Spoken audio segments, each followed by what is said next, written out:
नमस्कार, मी Gautam Kamble, GK news मराठीमध्ये आपलं सर्वांचं स्वागत। तुम्ही पाहत आहात मराठवाड्याच्या कुशीतलं जीके न्यूज मराठी। आता घेऊ विविध क्षेत्रातील राजकीय, सामाजिक, आर्थिक, कृषी आणि क्रीडा व तसेच शैक्षणिक विषयी घडामोडींचा आढावा। चला तर वळूया पुढील बातमीकडे। आता बातमी आहे गुन्हेगारी क्षेत्रात खळबळ माजवणारी। पाहूया सविस्तर। नांदेड ग्रामीण पोलिसांनी सराईत आरोपीवर गोळीबार केला।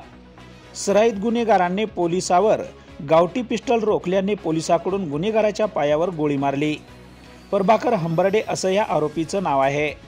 मोकामध्ये हंबर्डे या आरोपीला बेल झाली होती। आरोपीवर 9 गुन्हे दाखल असल्याची माहिती आहे। नांदेडच्या विष्णुपुरी भागात गोळीबारांची घटना घडली आहे। आरोपीवर विष्णुपुरी येथील शासकीय रुग्णालयात उपचार सुरू आहेत। काय गुन्हे होते आणि काय कारवाई केली? आज ग्रामीण पोलीस स्टेशनच्या तर्फे पोलिसांनी एक सराईत आरोपीवर फायरिंग केलेली आहे। प्रभाकर हंबर्डे म्हणून एक विष्णुपुरीमधील सराईत गुन्हेगार आहे, ज्याच्यावर आतापर्यंत 9 गुन्हे दाखल होते आणि त्याच्यावर मोका पण लागलेला होता। तो मोकामधून बेलवर आलेला होता। बेलवर आलेला असताना पण त्यांनी परत 109 सारखा गंभीर गुन्हा केला होता। एका जणाला चाकूने भोसकले होते 4-5 दिवसापूर्वी। ग्रामीण पोलीस त्याच्या मागावर होते।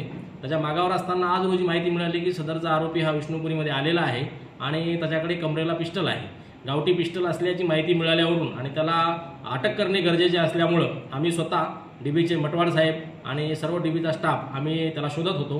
त्याला शोधत असताना तो पांगरी गावाकडील कॅलन रोडनी पळालेला आम्हाला माहिती मिळाली। त्यावरून आम्ही त्या सदर भागामध्ये जाऊन त्याचा शोध घेतला असता त्यांनी पोलिसांना पाहून त्याच्या कमरेला असलेले गावठी पिस्टल काढून आमच्या दिशेने रोखले आणि तो फायर करण्याच्या बेतामध्ये होता आणि तेवढ्यामध्येच त्यानं फायर करत असताना आम्ही आमच्या आत्मसंरक्षणासाठी आणि आमच्या कर्मचाऱ्यांच्या आत्मसंरक्षणासाठी त्याच्यावर माझ्या पिस्टलनी राऊंड फायर केला। पायातून कमरेच्या खाली फायर केला, त्याच्या पायातून गोळी आरपार गेली होती।